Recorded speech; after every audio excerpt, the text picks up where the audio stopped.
This is a story about connections between conservation and economic development, between a community's appearance and its quality of life, between the man-made environment and the natural environment, and perhaps most important of all, between people and the places they live. 30 years ago, the former Secretary of Interior Stuart Udall wrote something that is sadly more true today than ever. America today stands on a pinnacle of wealth and power, and yet we live in a land of vanishing beauty, of increasing ugliness, of shrinking open space, of an overall environment diminished daily by noise, pollution, and blight. Please don't misunderstand. America is the world's leader in environmental protection. Over the last 30 years, we've passed many laws to reduce air and water pollution, clean up toxic waste, protect our sand dunes and wetlands.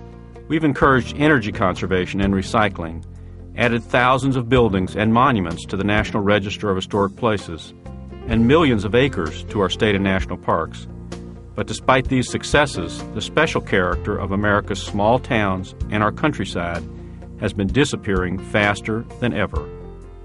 At the same time we've been saving some landmarks, we've been losing the landscape that gives these landmarks their larger sense of meaning. And while we've been cleaning up air and water pollution, we've been losing our sense of place. I mean, if you were suddenly dropped along a road outside of almost any American city, you wouldn't have the slightest idea where you were, because it all looks exactly the same. You wouldn't know if you were in Albany or Allentown, Providence or Pittsburgh, Charlotte or Cincinnati. As the famous Western author Wallace Stegner once wrote, "If you don't know where you are, you don't know who you are." All of us have a fundamental need for a sense of orientation, a sense of roots, a sense of place. What is sense of place? First, it's what makes your hometown different from my hometown. Second, and perhaps more important, it's what makes our physical surroundings worth caring about. In many parts of America, we are suffering the social consequences of living in places that simply aren't worth caring about. For all the improvements we've made in cleaning the air and water, building roads and schools, faster computers, many people still ask, is this all there is? Can't our communities be more distinctive, more livable, more beautiful? A few years ago, Victoria Tschinkel, the former Secretary of Natural Resources for the state of Florida, said, "I think we can probably take care of pollution-related problems in Florida, but even if we do, I'm not sure this is going to be a very nice place to live because of the density of population and the lack of sense of community. Florida could end up as just one convenience store after another." Her words are true for cities and towns all over America. Growth is both certain and desirable, but the destruction of community character and natural resources that too often accompanies growth is not inevitable. Progress does not demand degraded surroundings. Communities can grow without destroying the things that people love. The real questions are not whether your town will grow, because it will, or whether it will change, because it will. The real questions are how. How will it change, and how will it grow? As our communities expand, we need to plan for growth by carefully planning and managing the patterns of development. To accomplish this, communities must consider three things. Where do you put development? How do you arrange it? And what does it look like? Here are some examples of what is meant by patterns of development. This is the cornfield at Antietam, Maryland, the site of the bloodiest day in the history of the United States. During the Civil War, 23,000 Americans fell here on a September afternoon in 1862. If you visit this place, you can almost visualize the waves of infantry moving across the field, sense the urgency and how history was changed there that day. Yet the National Trust for Historic Preservation once listed this site as one of the nation's 10 most endangered historic places. It's off the list today, thanks to the hard work of many people. But what was it in danger of? If you travel 100 miles south to Spotsylvania County, Virginia, you'll find the site of the South's greatest victory in the Civil War, the Battle of Chancellorsville. This is the Salem Church that was a key feature during the fighting, a makeshift Confederate fortress. After the battle, it served as a hospital for the wounded of both sides. Lovingly restored, the church is not only a national historic landmark, but a classic example of saving a structure and losing a place. This is why the battlefield at Antietam was in danger. So what's wrong with this picture? There are better places in America to put a shopping center than in the middle of our historic and hallowed grounds. The point is, some places are better for development than others. The first principle of better development is planning where you should and should not develop. Every community needs a blueprint for how it wants to grow. Two tools used for this are a conservation plan and an economic development plan. These allow us to have both conservation and development, and to help communities preserve their identities. But part of the problem is how we think about conservation and development. This is a view of the Great Smoky Mountains National Park, and this, a town just outside the park. Sometimes we think there are only two choices: either preserve the land or develop all of it. Either create a park with nobody living in it or allow ugly, environmentally insensitive development right next door, even though the landscape there may be just as outstanding. But these aren't the only choices we have. We have a third choice. We can have growth and development that respects and enhances the character of our communities and that complements the quality of our landscape. This concept has different names: sustainable development, smart growth, but it's really about development that's good for the environment, good for business, and good for the community. Let's consider a few examples, starting with something very simple: residential street design. If you're a developer, the most expensive part of the development process is building the streets. So let's look at this subdivision in Wisconsin, where the street is 24 feet across from curb to curb. In this Virginia subdivision, on the other hand, the street is 40 feet across. On which street would you rather live? On which street do you think the houses are more affordable? Which street is better for the environment? And which street is safer for children? First, compare the cost of the houses. If you add 16 feet of pavement to the width of the street, you increase the cost of the houses along that street by thousands of dollars. So more pavement means less affordable housing. More pavement also means more soil erosion, more sedimentation, and more water pollution going into our rivers and streams. And as far as safety is concerned, the 24-foot wide street is 4 times safer than the 40-foot wide street. Why? Because the wider the streets are, the faster the cars go. So being more flexible on residential street standards is good for business, good for the environment, and good for the community. Now think about trees. Here are 2 streets with identical houses on each. Which street do you think has higher property values? Which street has lower utility bills? And on which street would you rather live? Studies show that developed lots with trees sell for an average of 20 to 25% more than similar-sized lots without trees. The temperature here on a hot summer day can be 6 degrees higher than the temperature here on that same day. As it turns out, dollars do grow on trees. In short, trees are good for business, good for the environment, and good for the community. What about shopping centers? Would you prefer to shop in a center heavily landscaped with trees and bushes, or would you prefer to shop here? Well, look at what happened in Baldwin County, the southernmost county in Alabama on the shore of the Mobile Bay. Baldwin County was once a very hard place to get to until Interstate 10 was built. In a short time, investors started buying up land along other highways, cutting down the live oak trees and replacing them with strip malls. But many of the residents didn't like what was happening to their trees. So they proposed the first law in the state to preserve large trees, specifically in the parking lots of commercial buildings. Those who objected to this regulation said things like, "Nobody will go to the grocery store if there's a tree in front of it." So the county conducted a public opinion poll and asked their citizens if they would prefer to shop at a center heavily landscaped with trees and bushes or one without such landscaping. What happened? By a wide margin, people said they preferred trees to asphalt, and they passed that regulation, the first one in Alabama's history. This was the beginning of Baldwin County thinking about the relationship between community character and economic development. Now let's consider the gateway to a community, its front door. Just like with meeting a person, a good first impression is important, a bad one hard to change. So would you rather visit Franklin, Tennessee, or Midfield, Alabama? Which one looks like a community with a sense of pride and a sense of place? Which one looks like a place you would rather spend time and money in? Every day, people make decisions about where to live, where to invest, where to vacation, and where to retire based on what our communities look like. The image of your community is fundamentally important to its economic well-being.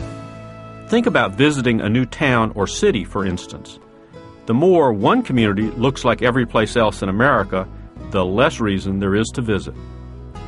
On the other hand, the more a community does to enhance and preserve what makes it unique, the more reason there is to go there. That's because tourism is about seeking out those places in the world that are different, unusual, and unique. If every place was just like every place else, there'd be no reason to go anyplace. That's why the image of a community is fundamentally important to its economic well-being. Do you think tourists would rather see scenic views that look like this or scenic views that look like this? As the Urban Land Institute once noted, housing, hotels, and offices with scenic views always command premium prices. The better the view, the higher the price. Now think about where you live. Before World War II, America had a model for development that worked for over 300 years. We called it a town. But after World War II, people decided to rearrange things. While we still have buildings, we now throw shopping centers over here and we put schools over there and put our houses over here. The result, we have to drive everywhere for everything. Recently, though, a national survey showed most people would prefer to shop in a town center if they had a choice. As a result, we're actually building town centers again for the first time in 50 years. An example is Cascade Village in Loudoun County, Virginia. This would have been a strip shopping center just 5 or 6 years ago. As another example, this is Barnes & Noble Super Bookstore, located on a busy highway just outside of Washington, D.C. Notice the big parking lot in front. It's similar to what you'd see in strip shopping centers all over America. On the other hand, this is Barnes & Noble's store located in downtown Bethesda, Maryland. It's built right on the sidewalk. And while there's parking in the neighborhood, there's no parking lot directly in front of the building. So which one do you think makes more money? The one with the big parking lot in front, or this one? Surprising to many, the downtown store makes 15% more per square foot than the one on the strip. And the reasons? Well, think about how you get to these two stores. The only way to get to the one on the strip is to drive. But there are more ways to get to the other store. You can walk because it's located in a neighborhood, or you could ride your bike, or take the subway, or you could drive. And when you do get here, you'll find yourself in a real neighborhood where people hang out, walk around, and window shop. How many people do you know who go to strip shopping centers to hang out? In short, merchants in town centers are more successful because people spend more time on Main Street. In fact, the idea of a Main Street is the single hottest retailing concept in America today, a vision we abandoned 50 years ago. People are still drawn to these main streets because they're natural gathering places where you can enjoy a cup of coffee, read a magazine, meet your friends, or window shop. In addition, many communities are realizing why it's important to identify and preserve their historic buildings, neighborhoods, and landscapes. Because they physically link us to our past, tell us who we are and where we came from. Preserving historic buildings is good for the heart and soul of a community, but it's also good for the pocketbook of a community. Let's look at a small example. This used to be the fire station in a small Midwestern town. When it became obsolete as a fire station, it was turned into a pizza parlor. But sales were low, so the owner of the restaurant restored the appearance of the building, physically linking his customers to the roots in the past. What else happened? Within the first year, pizza sales went up by 75%, showing how preservation can be enormously good for the bottom line. Or consider some larger examples, such as the Riverwalk in San Antonio, Texas. This is one of the nation's leading tourist attractions and the basis of the city's billion-dollar tourism industry. What most visitors don't know, however, is that at one point the cities thought so little of this small river, they tried to put it underground, into a culvert. In Seattle, Pike Place Market is the epitome of the city's working waterfront. Today, it is the single leading destination in Washington, visited by 11 million people a year. Yet less than 30 years ago, the city seriously suggested demolishing the Pike Place Market to create a parking lot in its place. You can have all the parking in the world, but if you have nothing to do, then why would you want to go there? And in Florida, you'll find the Art Deco Historic District in South Miami Beach. It's the largest collection of Art Deco buildings in the United States. Once again, all were scheduled for demolition. Yet today, people come from all over the world to visit this place. While most people are in favor of preserving the best of their past, they also need to think about what's being built today that will be worth preserving tomorrow. In other words, what buildings will you and your children fight to save 50 years from now? This is an important question because 80% of everything ever built in America has been constructed since the end of World War II. And as Winston Churchill once said, we shape our buildings and then our buildings shape us. Meaning the physical character of our communities affects our sense of community. But it's hard to have a sense of community in a parking lot. So how can we get new buildings to enhance the character of our communities? Does every franchise and chain store in America have to look exactly alike? Of course not. New buildings can be designed to fit in with the character of a community and can complement the quality of the surrounding landscape. Yes, that's a new McDonald's. It's in a house that was built in 1873 in the small town of New Hyde Park, New York. Prospective brides even come here to pose for their bridal photographs. Or consider this McDonald's in Stowe, Vermont. Why does it look like a typical New England-style building? Well, because it's in New England. We live in a nation of highly varied history, climate, culture, and terrain. So why shouldn't the buildings in one part of America look different from buildings in another part? Shouldn't buildings in New England look different from buildings in the Southwest? The Southwest different from the Southeast? The Southeast different from the Midwest? Shouldn't buildings in a small town like Lake Forest, Illinois, be different from buildings in a big city like St. Louis, Missouri? Yes, that's also McDonald's, at the foot of the famous Gateway Arch. It was built by a smart developer who realized that when fast food was no longer the novelty, design could be. He realized that our image of St. Louis is painted by its past. Images of the Mississippi River, Mark Twain, and riverboats. Thus a McDonald's on a riverboat. The point is, if communities accept off-the-shelf corporate cookie-cutter architecture, they'll get it 100% of the time. On the other hand, if they insist on something better, something that fits with their community, they'll get that 100% of the time. Do national franchises and chain stores like to do this? No, not particularly, but they'll do whatever they have to do to be in an economically profitable location. For instance, this is the McDonald's in Freeport, Maine. The company bought this house in the 1970s with the intention of tearing it down and putting up a typical suburban-style McDonald's. But the town said, no, we want you to restore that house. McDonald's sued the town and lost. Now the company promotes this restaurant as an example of their good community stewardship. But they'll only do this when cities and towns are wise enough to say, first, we want a building that looks like it belongs in our community, and not just any place USA. Of course, the idea of community pride in place can apply to more than just buildings. Let's think about tourism again, with this ad out of an airline magazine. It says a chain of hotels should reflect the city they are located in and not each other. Here's a chain motel in Lancaster County, Pennsylvania, home to the country's largest Amish population. When visitors arrive, they find busy commercial strips with look-alike motels instead of what they imagine the countryside would be. Rolling green hills, white farmhouses with red barns, small old-fashioned town centers. Elkhart County, Indiana, on the other hand, is also home to a large Amish population. A few years ago, they sent a delegation to Lancaster for ideas on how to attract tourists. They came back with two big ideas. First, establish a land trust to preserve open land. Second, develop design guidelines for new tourism support facilities, giving developers a strong suggestion of what ought to be done. The result? This is one of Elkhart's new chain motels. As you can see, they learned from Lancaster's mistakes. Here's an off-the-shelf 7-Eleven. Compare it to this new 7-Eleven. Or consider gas stations. The canopy of this one looks like a spacecraft. True, canopies prevent rain from reaching the customer, but they come in all shapes and styles. Here's one in Asheville, North Carolina that fits right in with the character of the community. Or how about this one? This new gas station is located in Waitsfield, a small town in Vermont. Notice how it looks like a country store. That's because it's in the country. How about chain drugstores like Rite Aid, CVS, Eckert's, Brooks? Here's a typical off-the-shelf Rite Aid. But this new one, located in Camden, Maine, was designed to look like a typical New England store because, once again, it's in New England.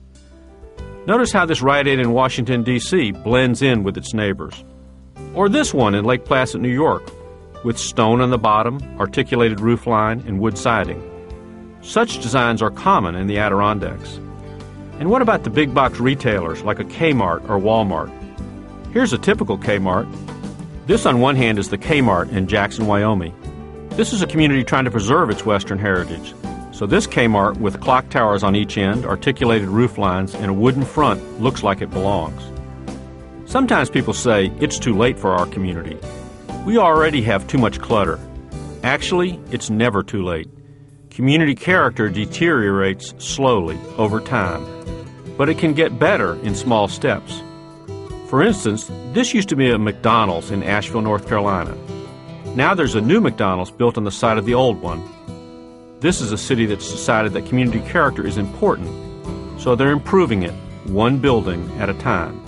Your community can get better too, one street, one building, and one development at a time. The famous oceanographer Jacques Cousteau used to say, "People will save what they love." But how can we create the sense of love and caring for our communities? One way is through education and interpretation. Every community has a story to describe these traditions through historic markers, interpretive displays, and public art. For example, this is the Chisholm Trail mural in Fort Worth, Texas, which tells the story of how cattle drives were so important to the founding of Fort Worth. And this is the family album of Tacoma Park, Maryland. Every one of these pictures is important to that town's history. Once, Spokane, Washington once manufactured the famous radio flyer wagons. What do they have there now? This piece of playground equipment, a piece of public art that physically connects people to their city's past. Or how about Clanton, Alabama, the state's peach capital, where they use their water tower to create a sense of place and tell a story about their town. Signs tell us much about the character of a community too. Outdoor signs are important because they give us direction and needed information. A business sign can be colorful, decorative, even distinguished. All too often, however, signs are oversized, poorly planned, and badly located. They're also too numerous. So what's wrong with this picture? 3 things. It's ugly, it's expensive, and it doesn't work. Signs project the image of a community faster than almost anything else. These are before and after pictures of the same place. Think about the images the signs project. Do you want the image of your community to be classy or trashy, tacky or plain, special or ordinary, ugly or beautiful? When you look at this shopping center in Highlands, North Carolina, does it make you want to live there? When you see the sign in this other town, do you feel like you'd like to vacation here? Image is fundamentally important to the economic well-being of our communities. This is obviously a community that didn't pay attention to its image. On the other hand, communities that get more investment, more business, and more visitors pay attention to their appearance. Another aspect of signs is effectiveness. Imagine one store owner getting a big sign, then a competitor getting a bigger sign, then a third person getting an even bigger sign. Before you know it, you'd be advertising to airplanes instead of people. A cluttered commercial strip with huge signs, flags, and banners like this is ineffective because they prevent you from finding what you're looking for. It's almost impossible to absorb the overload of information on a cluttered commercial strip like this. But when you turn down the volume, every voice becomes distinct. In short, businesses do a better job of selling because people can see what they're looking for. But what exactly makes one community successful and another unsuccessful? Successful communities are good places to live, work, and invest because they do a few simple things. They make an inventory of their assets and create a vision for the future. They build all their plans, whether it's a tourism plan, an economic development plan, or a land use plan, around their assets. They use education, incentives, and voluntary initiatives, not just regulations. They pick and choose among developments, realizing not all development is created equal. They cooperate with resource managers for mutual benefit. They consider what a community looks like. They have a quality of life lobby. Let's look at these ideas in more detail. Successful communities look at what they have to offer and build their plans around their assets. Sometimes assets are obvious, such as those found in Boulder, Colorado, or Annapolis, Maryland, which has an obvious architectural legacy in a beautiful harbor. But sometimes these assets are not so obvious. Lowell, Massachusetts is an example. It was an industrial town of worn-out and abandoned mill buildings that used its architectural heritage to its advantage, creatively reusing the mill buildings for commercial space, museums, and housing. Successful communities use education, incentives, and voluntary initiatives, not just regulation. The town of Pella, Iowa, for instance, gives new developers a handbook about why the architectural character of that town is important. They do this because they want new franchises, chain stores, and big box retailers to fit in. Successful communities also consider what they look like. The cover of the Vermont State Tourist Brochure boasts that there are no billboards in the state. Why? Vermont is one of the 5 heavily tourism-dependent states that have removed all their billboards because they found that it is one of the most important things they can do to strengthen the tourism industry. Petersburg, Virginia, on the other hand, could have been the Williamsburg of the Civil War, but it's not, because they didn't pay any attention to what they look like. Gettysburg, Pennsylvania is another community that thinks aesthetics is important. Since there were no utility wires running through the battlefield in 1863, the community worked to bury 5 miles of utility wires through that battlefield, restoring its sense of place. So what do you want your community to look like in 20 years? If you don't ask that question, it'll end up looking like any place USA. You see, there are really only 2 kinds of change in America: unplanned change or planned change. Failing to plan simply means planning to fail. Finally, let's think about the social and psychological value of the ideas presented today. Why is it that people feel a sense of loss, like losing a loved one or a friend when a grove of trees is cut down, an historic building demolished, or a scenic view obliterated? It's not because we can't plant new trees or build new buildings. It's because our sense of identity is tied in a very profound way to special buildings, places, and views. Each has a rich symbolic importance which contributes to our sense of identity and well-being. In fact, long ago, an ancient Roman statesman said, cities should preserve the visible symbols of their identity to give their citizens a sense of security in a changing world. 2,000 years later, anthropologist Margaret Mead said almost exactly the same thing. The destruction of things that are familiar and important causes great anxiety in people. Economic development and environmental quality aside, what we're often trying to preserve is memory, an attempt to keep a mental image of familiar and accustomed places that make us feel comfortable and secure. The justification for preserving the special places of any community have as much to do with our need for psychological stability and cultural continuity as they have to do with beauty, ecology, or economics. Our communities can grow without destroying the things that people love. The landscapes of our states and regions, the countryside, the cities and the small towns are worth preserving not just because they're fragile and beautiful and rich in cultural and natural resources, but because they help us define who we are as a nation.